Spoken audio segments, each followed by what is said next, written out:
അയോധ്യയിൽ ജനുവരി 22-ന് രാമക്ഷേത്ര ഉദ്ഘാടനം മാത്രമല്ല നടക്കുന്നത്.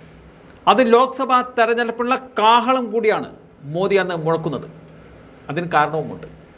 പ്രധാനമന്ത്രി നരേന്ദ്രമോദിയുടെ നേതൃത്വത്തിൽ പ്രാണപ്രതിഷ്ഠാ ചടങ്ങുകൾ നടക്കുന്നത് പ്രതിപക്ഷ പാർട്ടി നേതാക്കളുടെ അസാന്നിധ്യത്തിലാണ്.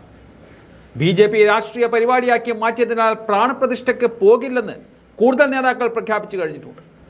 28 പാർട്ടികളുടെ കൂട്ടായ്മയായ ഇന്ത്യ മുന്നണിയിലെ ഒരു പാർട്ടിയുടെയും നായക നേതാക്കൾ അയോധ്യയിൽ എത്താനിടയില്ല.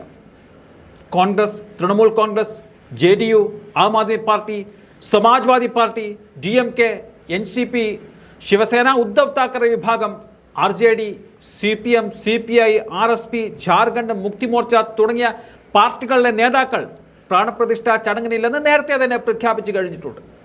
ഈ മുന്നണിയിൽപ്പെടാത്ത BSPയുടെ നേതാവ് മായാവതി തീരുമാനം പ്രഖ്യാപിച്ചിട്ടില്ല എങ്കിലും പോകാൻ സാധ്യത വളരെ കുറവാണ്. BJPയോട് ചേർന്ന് നിൽക്കുമ്പോൾ തന്നെ പ്രാണപ്രതിഷ്ഠയ്ക്ക് BJD, YSR കോൺഗ്രസ് നേതാക്കളും പോകാനിടയില്ല. രാമക്ഷേത്രത്തിനോ ഹൈന്ദവ വികാരത്തിനോ എതിരല്ലെങ്കിലും ലോക്സഭാ തെരഞ്ഞെടുപ്പിൽ അയോധ്യ പ്രധാന പ്രമേയമാക്കാൻ പ്രാണപ്രതിഷ്ഠാ ചടങ്ങിനെ BJPയും സംഘപരിവാരും ദുരുപയോഗിക്കുകയാണെന്നും സഹകരിക്കില്ലെന്നുമാണ് പ്രതിപക്ഷ പാർട്ടികളുടെ നിലപാട്. അന്നേ ദിവസം തന്നെ കൊൽക്കത്തയിലെ കാളിഘട്ടിൽ സർവമത സൗഹാർദ്ദ റാലി നടത്തുമെന്നതാണ് തൃണമൂൽ കോൺഗ്രസ് നേതാവും പശ്ചിമ ബംഗാൾ മുഖ്യമന്ത്രിയുമായ മമതയുടെ പ്രഖ്യാപനം. അതുപോലെ തന്നെ നാസിക്കിൽ റാലിയുമായി ഉദ്ധവ് താക്കറെയും വരുന്നുണ്ട്. ഉദ്ഘാടനത്തിനില്ലെങ്കിലും പിന്നീട് ഒരിക്കൽ അയോധ്യയിൽ പോകാമെന്നതാണ് അഖിലേഷ് യാദവും അരവിന്ദ് കെജ്രിവാൾ തുടങ്ങിയ നേതാക്കൾ വ്യക്തമാക്കിയത്.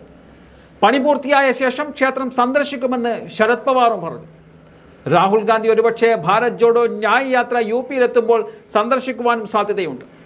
അങ്ങനെ പ്രതിപക്ഷ മുന്നണിയിലെയും സ്വന്തം മുന്നണിയിലെയും പാർട്ടികളുടെ സഹകരണം ഇല്ലാതെയാണ് നരേന്ദ്രമോദി രാമക്ഷേത്രം തുറന്നുകൊടുക്കാൻ തയ്യാറാവുന്നത് എന്ന് ചുരുക്കം.